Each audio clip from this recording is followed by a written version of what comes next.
Hey guys, tonight we slip back in time to a city that once outshone every other Baghdad in the heart of its golden age.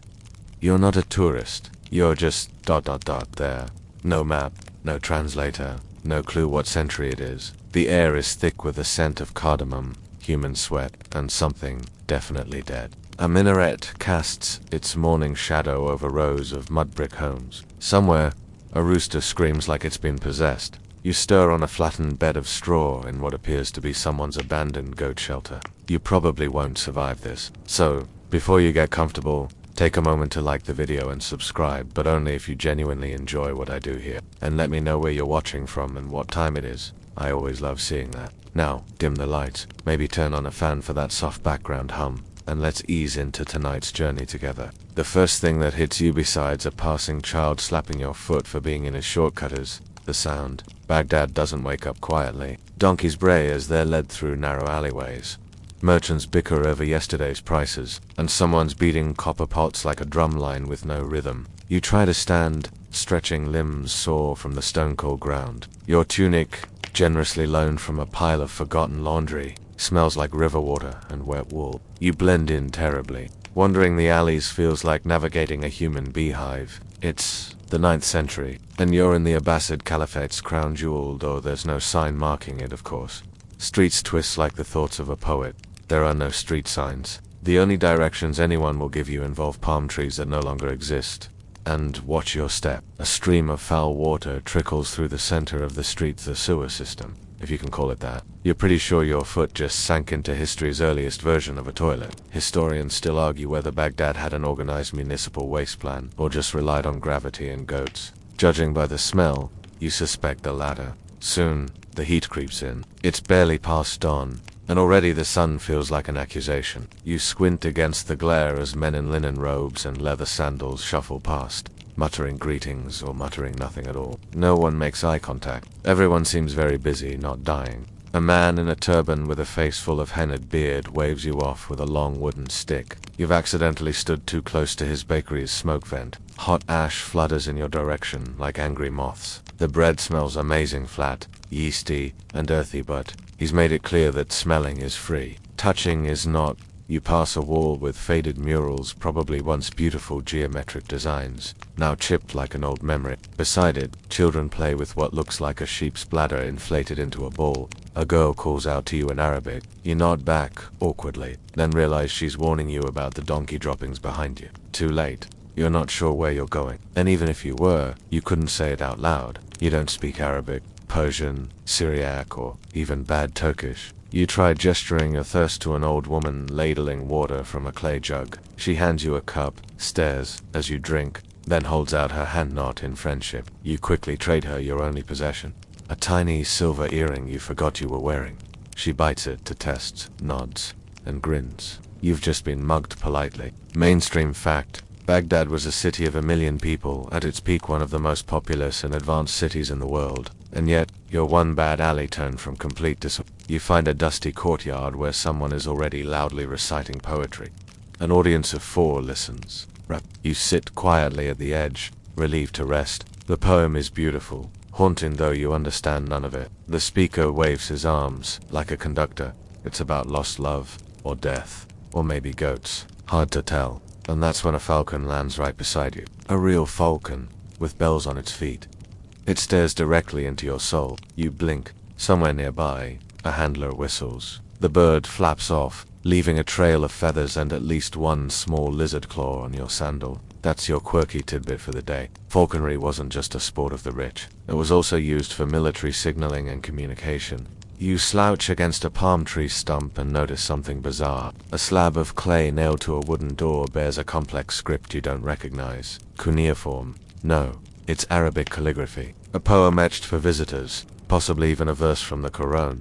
The artistry is stunning. You reach out, almost to trace it, and a teen scolds you sharply. Not yours. His English is broken, but clear enough. You nod, step back. You realize, with a growing sense of panic and awe, that this city isn't just old, it's alive. It breathes through law, faith, routine, and rhythms you don't understand. You are not a visitor. You are the accident here, As the noon call to prayer echoes across domes and courtyards, you duck into the shade of a spice merchant's tent, trying to blend in with bags of turmeric and fig paste. The ground is blistering. Your sandals, gifted by a sympathetic drunk at sunrise, are already splitting. You lie back on a grain sack and stare up at the woven ceiling.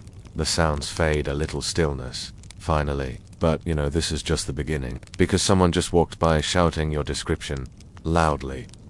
In Arabic, you scramble out from the spice tent like a startled cat, brushing off coriander and your pride. The shouting fades into the general chaos, but your pulse stays high. You decide to disappear into the crowd. Baghdad's best defense is also its greatest weapon. It's absolute sensory overload. The marketplace is both magnificent and merciless. You're instantly swallowed by waves of people jostling through stalls that stretch beyond sight. Vendors shout prices, praises, and threats in a half-dozen languages. A boy drags a screaming goose by its neck. A blind man plays the oud, its melancholy notes vibrating through your chest.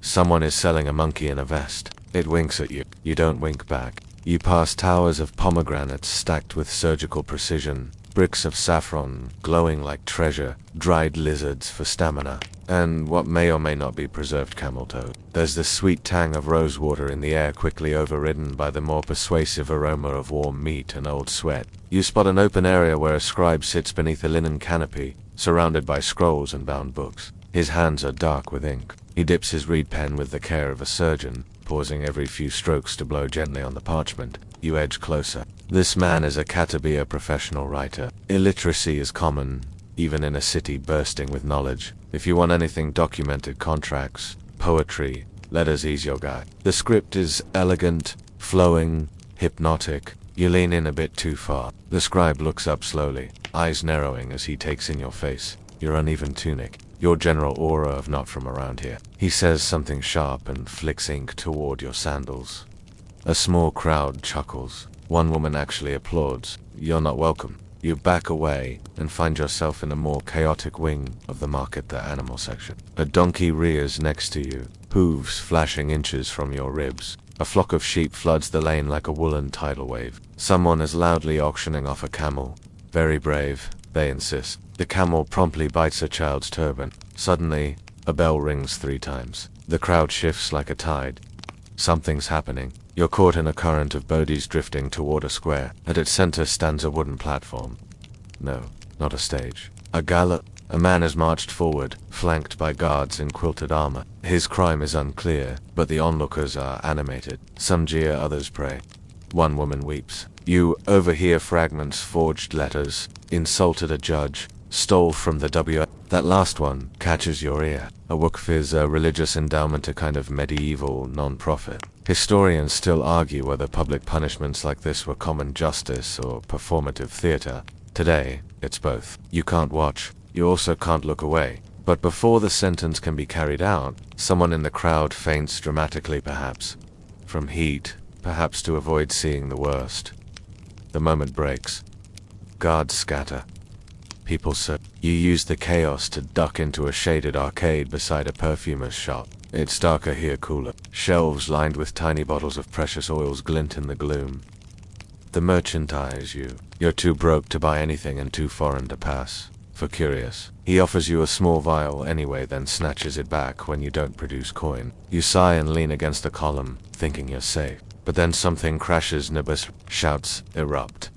A camo has overturned a brazier. Fire licks at a tapestry. Someone throws a jar of milk at it. It doesn't help. That's your cue to leave. As you dart back into the open sun, you can't help but notice a shopkeeper calmly dragging a sack of books into a cellar. He doesn't want them near the fire. This isn't just merchandise, it's knowledge. You realize, people here guard books with their lives. Mainstream historical fact. Baghdad's marketplaces were more than places to buy food and furniture. They were centers of information exchange, gossip, philosophy, and sometimes and everything had a price. You feel a tug on your sleeve. A child stares up at you wide-eyed. She says something in Persian. You smile weakly. She smiles back, then promptly pickpockets you. Jokes on her, you have nothing left. You wander into a quieter alley. The stalls here are less crowded. Their goods more specialized. One old man sells paper. Just paper, sheets, or various texture, size, even smell. He eyes you with suspicion and pride. This is luxury. You hear a man reading aloud nearby, his voice smooth as honey. He's reciting poetry from memory, surrounded by a clutch of men nodding in admiration. The language is lost on you, but the rhythm is soothing. The speaker pauses, then points at you. Aghast, he declares. Everyone turns. You freeze. One man pats the ground next to him. You sit. You listen. And for the first time since waking in this chaotic dream, you feel slightly less alien. That feeling lasts 10 seconds. Someone behind you whispers, "Spy." You stand too quickly, knocking over a jar of dates. Sticky fruit rolls everywhere. You're suddenly the most interesting thing in the market again. A young man starts to follow you. He's grinning. You're not sure if it's friendly or predatory. You duck into another street and immediately regret it. It smells like rotting fish and fear. You stop, catch your breath, and realize it's not even noon yet.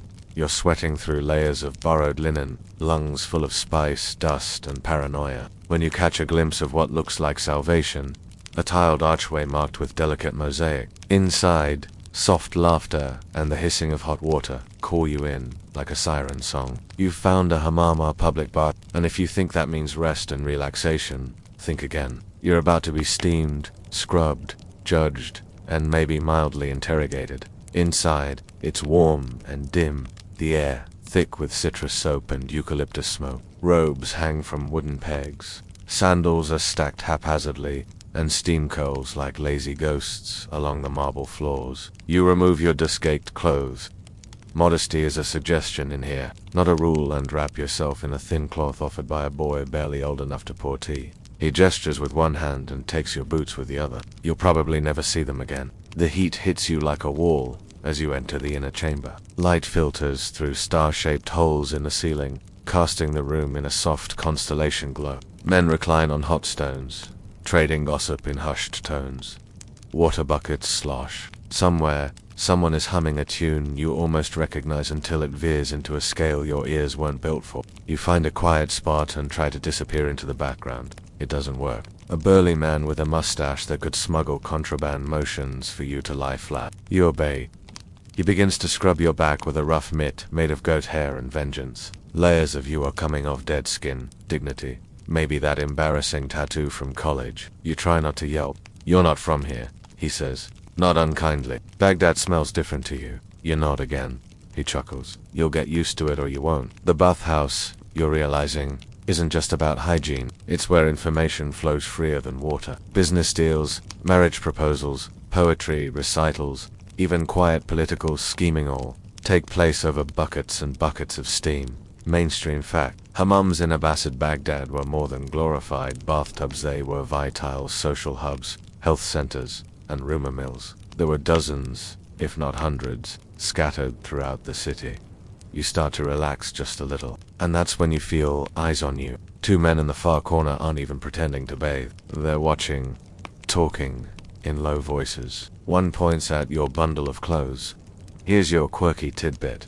It's entirely possible you've stumbled into a bathhouse favored by court informants. During the Abbasid era, secret police known as the Shurta often blended into daily life, and the hammam with its steamy, private atmosphere was ideal for overhearing whispers or making quiet arrests. You try to act natural, which makes you look exactly like someone who's guilty of something. A boy comes by with sweet mint tea, poured from a copper kettle. He hesitates before handing you a cup. You nod in thanks.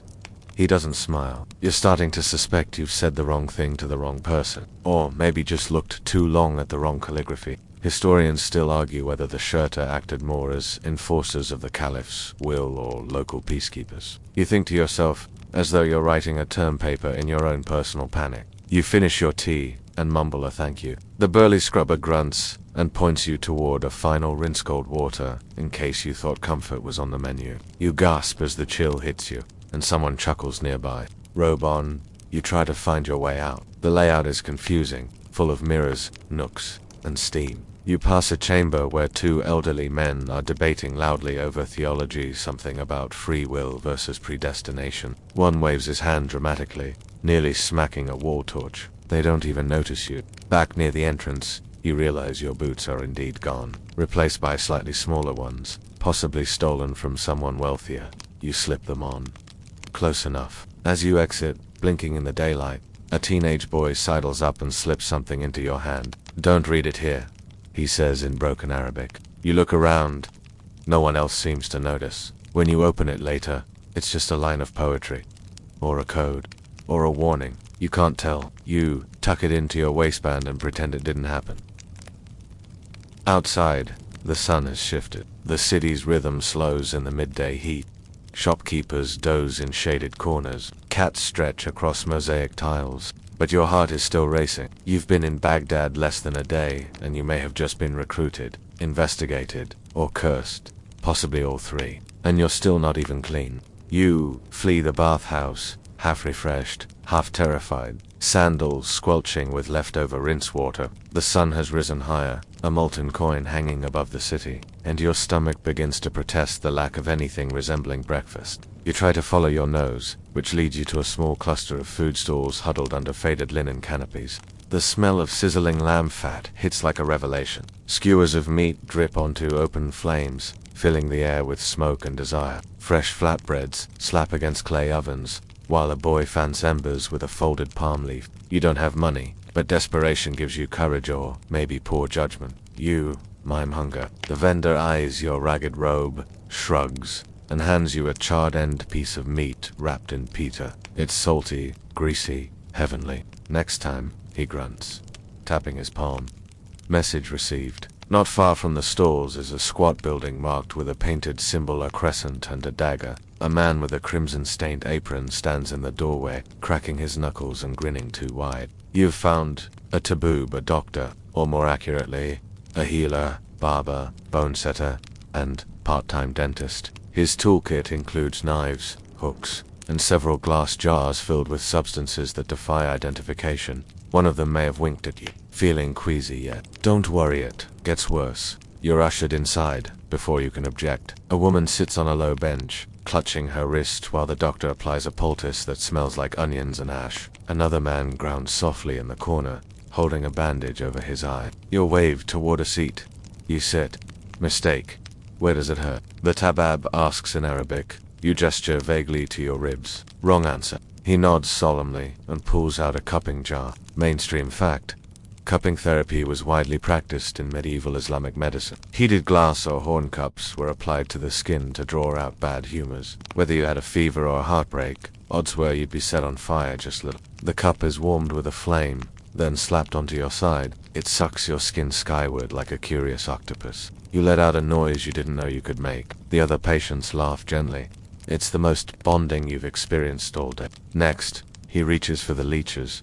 You shake your head. He shrugs, as if to say, your funeral. Quirky tidbit of the day. Physicians in Baghdad used everything from honey to crushed emeralds in their treatments. Yes, emeralds ground into powder and mixed into tonics. Historians still argue whether these gemstone remedies were genuine cures, elaborate placebo, or just a way to show off your pharmacy's bling factor. The tabab, satisfied with your mild suffering, wraps your ribs with a linen strip soaked in vinegar and tells you to avoid camels and melon for the next week. You nod solemnly, though you weren't planning on combining those anyway. As you rise to leave, he presses a dried fig into your hand. For strength, he says. You eat it outside, chewing slowly under the shade of a fig tree you assume is a cousin. You wander toward a large domed building with intricately painted doors. Inside, you find shelves upon shelves of manuscript treatises on anatomy, herbal medicine, astronomy, and philosophy. You've stumbled into a teaching hospital. Students in layered robes murmur Latin and Arabic verses, surrounded by wax tablets and diagrams of livers that look suspiciously like potatoes. A teacher demonstrates the dissection of a sheep's heart, pointing out chambers with a feather quill. It's oddly beautiful, precise, almost calming. You edge closer, but your sandals betray. They squeak. Everyone turns. You freeze. Again, one of the students raises an eyebrow. Greek, he guesses. You nod? Sure. Why not? He points to a book and rattles off a sentence in classical Greek. You blink. He sighs. Your accent is bad, he mutters. You are immediately demoted in their eyes from mysterious scholar to local idiot with travel envy. They let you watch. You pretend to take notes on your palm. They pretend not to notice. The teacher mentions a case study. A man who coughed up blood and dreamed of firebirds before succumbing to a mysterious illness. Maybe the evil eye, one student offers. Or bad dates, another mutters. The teacher doesn't dismiss either theory. He simply nods. You realize something important here. For all its mystical airs and medieval Baghdad's medicine was oddly advanced. Observation mattered. Documentation mattered. They might stick a leech on you. Yazibat. They'd also ask what color the leech turned afterward. You leave the building with a new respect for their system and a vague itching sensation near your kidneys. Back outside, the heat has mellowed slightly. Children splash in shallow irrigation channels. An old man naps beside his mule. You pass a stall selling dried herbs, frankincense, myrrh, and something labeled demon. You don't ask. A passing scholar brushes your shoulder, muttering an apology in Persian. He drops a small bundle of notes. You bend to help. He thanks you but eyes your face too long, too carefully. You walk faster, because, in Baghdad, even kindness comes with consequences. You walk with a slight limp, now between the leeching and the cupping. Your torso feels like it's been politely mugged by a philosophy student. You need somewhere quiet, somewhere safe, somewhere where no one's about to diagnose you with liver wind, or accuse you of blaspheming by walking too loudly near a mosque. Then, like a mirage in brick and turquoise, it appears. A wide courtyard framed by arched colonnades, its centerpiece a reflecting pool shaped like a star. Palm trees sway lazily. Birds flip between tiled eaves. It's quiet eerily, so, after the buzz of the market, you've reached a madrasa school, one that likely doubles as a mosque. You hesitate at the gate, unsure if you're allowed. A boy barely out of childhood waves you in. His ink-stained fingers suggest he's already copying legal texts. He looks exhausted. Inside, voices murmur in rhythm. Students sit cross-legged on reed mats, reciting verses from Quranic surahs and legal treatises. Teachers glide between them like ghosts in linen. The scent of parchment and rosewater drifts by. You edge toward a cluster of older boys debating something furiously over a scroll. One points at a passage, another rolls his eyes. You catch fragments. Aristotle, Al-Farabi, metaphysics. You blink. These kids are arguing about whether the soul exists independently of the body. You were proud of solving Wordle this morning. Mainstream fact. Baghdad was home to the Beit al-Hikmah, the House of Wisdom real, government-funded research institution where scholars translated Greek, Persian, and Indian texts into Arabic, laying the foundation for centuries of science, math, and philosophy. Some say it rivaled even Alexandria. You linger near the entry of a small domed annex. Inside, two men speak low and fast. One gestures toward a globe-like object, the other jabs at a chart. They're trying to map the movement of stars with a brass armillary sphere. You can't tell what's more dazzling than math, or the idea that these guys are doing astronomy for fun. Quirky tidbit of the day. Medieval Baghdad had specialized public libraries where books were chained to shelves so people couldn't accidentally walk off with them. Some scholars trained themselves to read upside down just to absorb more knowledge during crowded hours. You're distracted by a heated argument breaking out near the entrance. A robed Manoda Stern is accusing a younger student of heresy. The student protests. Something about divine attributes and created time. It's way over your head, but the tone is clear. This isn't just a debate, it's a line in the sand. A third man tries to calm them. You back away slowly, but not before catching the older man's eyes. They narrate, you've been noticed.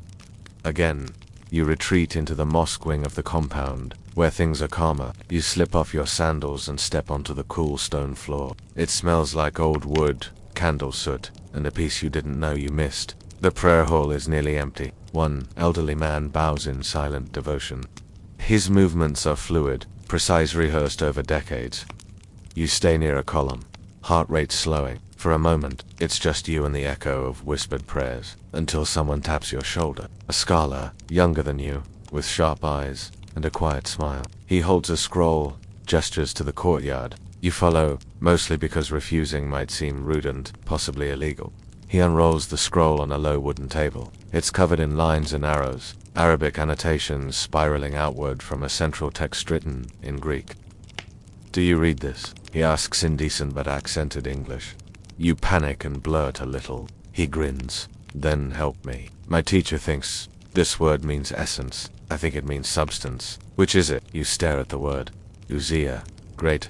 Ancient philosophy at gunpoint. Historians still argue whether the House of Wisdom really welcomed foreign thinkers and translated everything, or whether it curated texts through a religious lens. Today, you are the lens and your prescription is blurry. You make a guess. Substance. He nods slowly. The soul has substance, but does not occupy space. You nod. He beams. Good. You don't correct him. You don't actually know. But for a moment, you're part of this place. A scholar among scholars, until a tall man in black robes appears at the edge of the courtyard. His gaze sweeps the students, then lands on you. He says something to the boy beside you. The boy stiffens, then turns. You must go. Why? You're being asked about. By who? He doesn't answer. You gather your robe and sandals and step into the fading sunlight. The scholar doesn't follow. The boy who gave you tea back at the hammam is now watching from a distance, and the folded parchment in your waistband suddenly feels like it weighs 100 pounds. You walk faster, past archways and sunlit domes, wondering if today's lesson was philosophy or survival, or both. You duck out of the madrasa complex, just as the sun begins to tilt westward, casting long, blade-like shadows between the buildings. The temperature dips ever so slightly, and with it, the rhythm of the city changes. Markets thin. Shops begin boarding up. The donkey that bit a turbaned child earlier now naps smugly in a patch of dust. You, on the other hand, remain very much awakened, very much on edge. You need to lie low. But in medieval Baghdad, there's no such thing as truly off the grid. Every neighborhood has eyes, and more importantly, it has a The muhtasib is not quite a policeman, not quite a priest, but somehow worse than both. He's the inspector of public morality, a mix of regulator, cultural critic, and occasionally shouty hall monitor with real power. You could think of him as the Yelp review system of the Abbasid world, if Yelp carried a walking stick and made arrests. And as twilight deepens, he's out patrolling. You don't see him at first. You hear him, a sharp voice cutting through the dusk, scolding a baker for using short waits, a merchant for overcharging pilgrims, and one poor man for loudly slurping his lentil soup near the mosque. Soup slurping. This is your new legal nightmare. You flatten yourself into a doorway. The muhtasib passes within arm's reach, robes swaying, staff tapping, a slow, deliberate rhythm on the stone. His assistant, a younger shopper-eyed version with a wax tablet, takes notes. Mainstream fact. The role of the muhtasib dates back centuries and was meant to ensure justice in market, decency in public behavior, and adherence to Islamic ethics. In practice, it could be anything from helpful neighborhood mediation to terrifying surveillance. You decide to walk the back alleys, where lanterns are sparse and cats rule the corners. You think it's safer. You turn one bend and nearly trip over a group of young men playing a dice game behind a butcheress stall. One of them glares, then grins. "Want in?" he asks, in Persian. You shake your head. You're watching. His grin fades. Another player mutters something about bad luck and evil eye. That's your cue to leave. You backpedal into the next alley and smack face first into a hanging row of fish skins. They are not decorative. You stumble out into a slightly more civilized street-wide stretch where neighbors are gathering under lanterns. A group of women sit weaving baskets, chatting. A storyteller recites a tale to children, gesturing wildly as he describes a heroic monkey who steals a sultan's slippers. For a moment, you breathe. Then the muhtasib rounds the corner again. This time, he's not yelling. He's inspecting. Two street musicians pack up before he even speaks. A woman hurriedly adjusts her veil. A man pouring wine under the table pours it into the table instead. You panic. You look down. You've forgotten to retie your robe sashed properly. It hangs too loose, disrespectful. You fumble with the knot. Two lady sees you. He approaches with the speed of a moral. Where are you from? He demands. In formal Arabic. Your silence condemns you more than any answer could. You are not from here. You walk improperly. You dress improperly. Your posture is. He searches for the word lazy. That stings more than it should. Quirky tidbit. There were actual manuals for behavior in medieval Islamic cities, entire guidebooks dictating how to walk, eat, speak, even sneeze correctly in public. And you, my friend, have failed every chapter. The muhtasib circles you like a hawk debating dinner. His assistant eyes your waistband. You remember the folded parchment.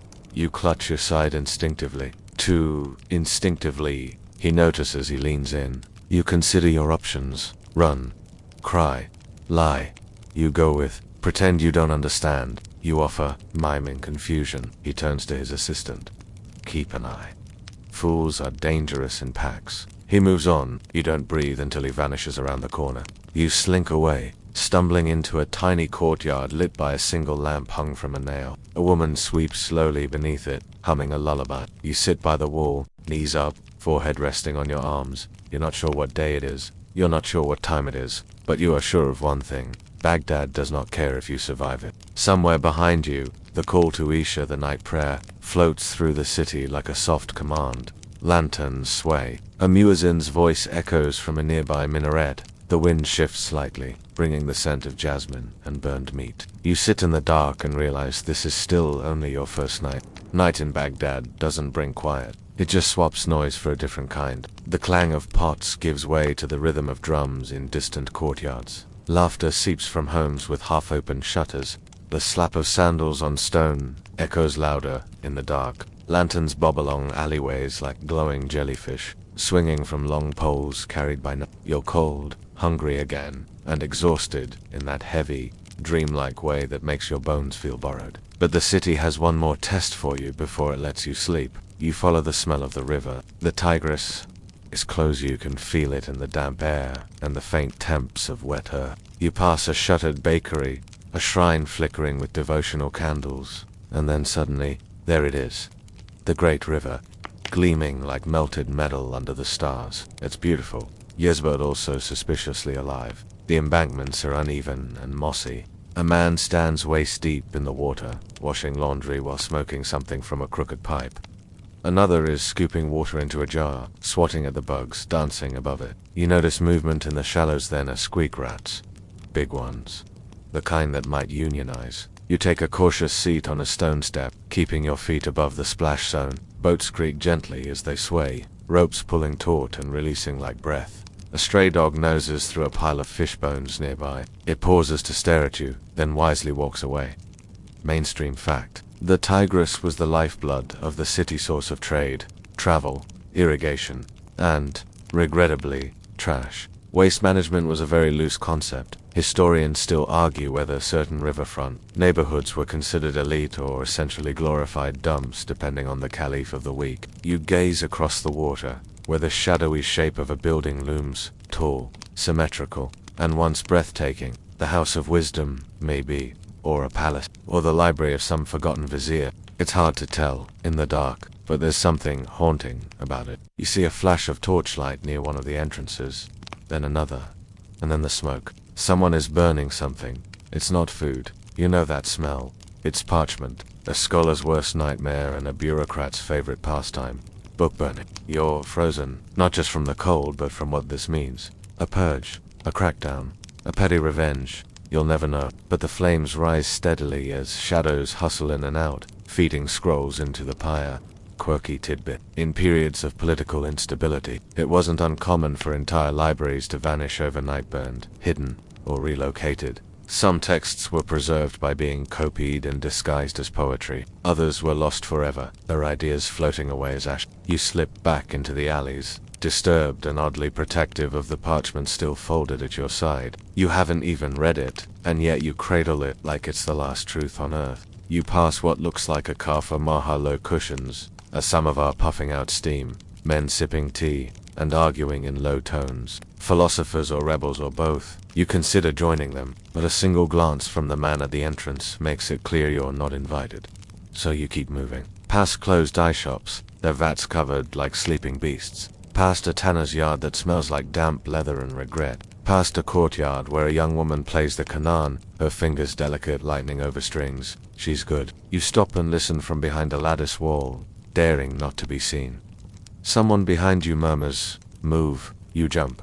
A man wrapped in dark robes slips past, eyes sharp, feet silent. You wonder if he's a guard, a thief, or just a city spirit in human form. Baghdad seems to produce those. By now, the parchment itches at your side. You find a dry alcove and finally unfold it under the moonlight. It's a poem. Definitely a poem, or it was. The lines are strange metaphors nested inside metaphors, ink blotted just enough to obscure the verbs. Accursed. You read the last line 3 times before it clicks. Where knowledge is chained, Truth finds the flood. You look up at the river again. Did someone just tell you something? A distant cry shatters your reverie. A child. No, a man. You hear running, the beat of feet on stone, then nothing. You sink back into the alcove and try not to exist, because, the city doesn't sleep. It only resets its dangers. Tomorrow might bring clarity. Or more running. Either way, you're not going to bed tonight feeling safe. Not here. Not in the city of peace that tests everyone who walks it. Morning in Baghdad doesn't arrive, gen-lit barges in. You never really slept, just drifted in and out of shallow dreams in your stone alcove by the river. Heart jittery, from fear, and too much street chai. Your neck aches, your robe smells like old fish, and your knees crack when you stand. Congratulations, you're starting to blend in. You decide, despite all logic and recent trauma, to follow the sound of music. It begins as a faint rhythm drums, tambourines, the high wail of a mizmar pipeband as you turn corner after corner. Eventually, you emerge into a wide square pulsing with color, voices, and motion. It's some kind of festival. Brightly painted banners flapped from balconies. Perfumed smoke drifts from incense burners shaped like birds. Children run barefoot with wooden swords, shouting made-up heroic names. Dancers in blue and gold twirling concentric circles while musicians sweat behind them. Half in tune and fully committed, you relax just a little. Baghdad is terrifying, yes, but it also knows how to celebrate. You exhale the tension, inhaling a lungful of spiced air and roasted lamb. You inch toward a stall selling sticky honey pastries, and wonder foolishly if this might be your first lucky break. The seller sees you, smiles, and hands you one. No words. No request for coin.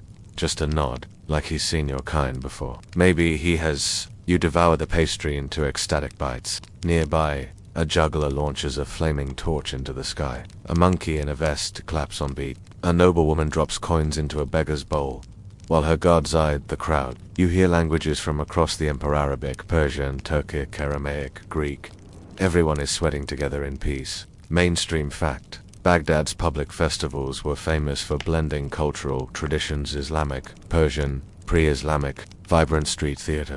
They marked religious holidays, political victories, and sometimes just the turning of the season. You turn to ask a man beside you what the occasion is, but he's already walking away. In his wake, you notice something. Your pouch is gone, you're down to the robe on your back, and the note at your waist. Again. Before you can panic, fireworks erupt above. Not the modern kind. These are more like controlled bursts of flame and smoke, launched by some alchemical genius who definitely doesn't have fire insurance. The crowd cheers. You instinctively duck. A man in a feathered turban takes the stage at the square's center. He raises his hands, and the crowd hushes. You don't understand his words, but the tone is triumphant. Gold coins are thrown into the crowd, actual gold, and not in moderation. People cheer. A child catches one and screams with joy. You duck again. Quirky tidbit. Caliphs were known to fund massive public spectacles, complete with acrobats, poetry competitions, even elephant parades, just to remind people who paid for their roads. Sometimes the spectacle was the point. You catch one coin mid a miracle. Frankly, you raise it to your face. It's warm, newly minted, a symbol of power, and a target. A man appears beside you. That doesn't belong to you. You sigh. Of course it doesn't.